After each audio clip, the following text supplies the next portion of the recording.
თუ მოულოდნელად თქვენ საყვარელ ადამიანთან გქონდათ ძალიან კარგი ურთიერთობა და მოულოდნელად გაგიფუჭდათ, ან დაგშორდათ ადამიანი ისე რომ არაფერი არ გითხრათ.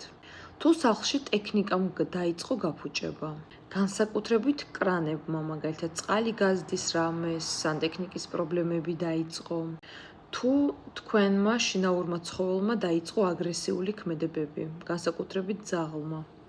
თუ ხშირად დაგეწყოთ თავის ტკივილი, აი მაგალითად ზიხართ ხანდახან, შეიძლება თავი არც ტკიოდეთ, მაგრამ აი ზიხართ და თითქოს თავი ისეთი გაბრუებული ხართ, რომ აი თითქოს სადღაც ხართ, სადღაც ღრუბლებში დაფრნავთ, ეგეთი შეგრძნება გაქვთ მაგალითად, ხო? ესეც ჯადოს ერთ-ერთი, იწყება, თქვენს ცხოვრებაში ცუდი, ესე ვთქვათ, გზა.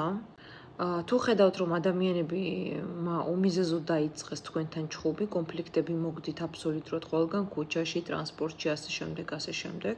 დაგეწყოთ ჯანმრთელობის პრობლემები, არ არის აუცილებელი ღმერთი ყველა დაეფაროს დიდი პრობლემებისაგან, პატარ-პატარა პრობლემები დაგეწყოთ, სარკეში აღარ იღურებით და თავს ლამაზად აღარ თვლით. ზოგის დაიწყო წონაში მომატება, ზოგს წონაში მოკლება. მოკლედ, ჯადოს მიზეზების ჩამოცვლა ძალიან შორს წაგვიყვანს, მაგრამ აი ეს მიზეზები რაც ჩამოვთვალე, ეს ნიშნავს, რომ თქვენზე უკვე დაწყებულია ზემოქმედება ჯადოს და ნელ-ნელა ცხოვრება გერევათ. ჯადოს მთავარი მიზანი რა არის, რომ ადამიანმა დაასრულოს, ესე ვთქვათ, თავისი ცხოვრება დეპრესიაში, გაუჩნდეს ჯანმრთელობის პრობლემები და ყველანაირი პრობლემები, ბარაკა, უბედობა და ასე შემდეგ. ამიტომ ხშირად აიგონიათ ხოლმე ადამიანებს, რომ ბარაქაზე გამიკეთეს, ხშირად გონიათ, რომ ბედზე გამიკეთეს, არა. ხშირად ბარაქაზე გაკეთებულმა ჯადომ შეიძლება თქვენი ჯანმრთელობა იმსხვერპლოს.